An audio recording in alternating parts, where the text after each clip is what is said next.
Ang gagawin ko ngayon guys is maglilinis ako guys kasi mapakinabangan pa naman doon sa banda guys. So tara guys, pasok tayo guys dito sa loob guys. Tara, pasok tayo guys. Dyan muna kayo guys ha. Arrange ko lang to guys. Hindi ko alam kung anong pagbigkas niyan guys. O1 ba or U1 ba? Naguguluhan ako guys. So ayan. Ayan guys, pasok tayo dito guys. So tara. Lilinisin natin to guys kasi doon banda guys, magamit pa siya doon guys. Pwede pa siya mag-ano doon guys. No? Yan, pasok natin itong mga gamit na gagamitin natin ngayon guys. So tara guys, pasok tayo guys. Tara, dapat doble ingat tayo pag pamasok dito guys kasi guys.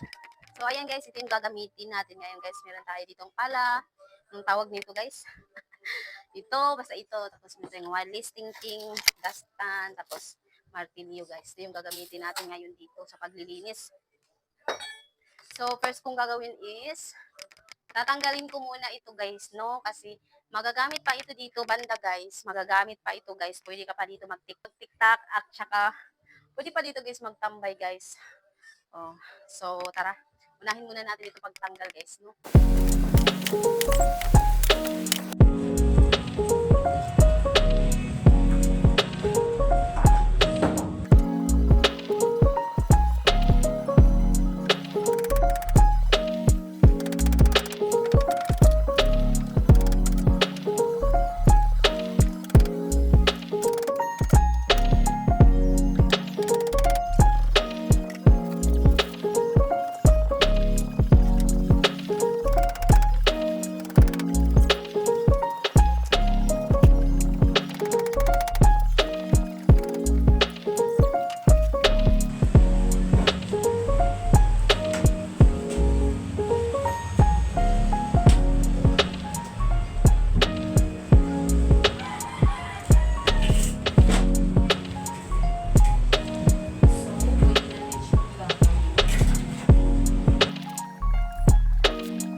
Nakaharang dito, pero dapat more careful lang tayo guys dahil baka bumigay ito. So kukunin ko muna ito para mababa siya dito guys ba.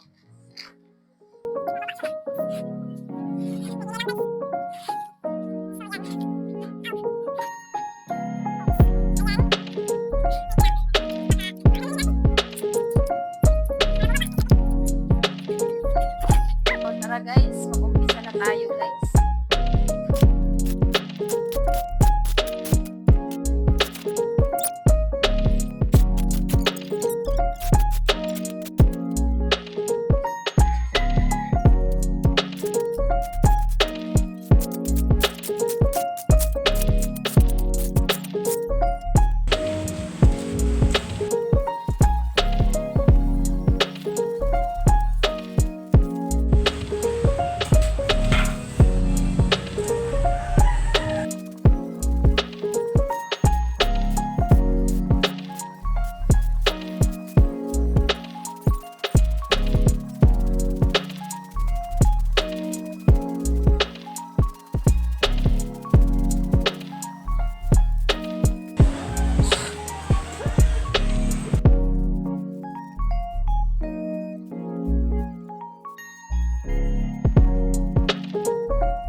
Guys, oh, ayan yung nasira. Tapos dito, yan, malinis ko siya guys. Ayan, pwede na tayo dito mag-exercise. Bahala na yung background na yan. Ayan. Ayan. Ito siya guys. Bawal lang talaga pumunta dito. Bandada guys. No? Dito. Bawal dito guys. Ay napakan ni siya yan eh. Kasi baka bumigay. Oh. Bawal dito na side. Dito lang guys. Pwede na dito. Pwede na tayo dito banda mag-exercise. Huy! Kalipak!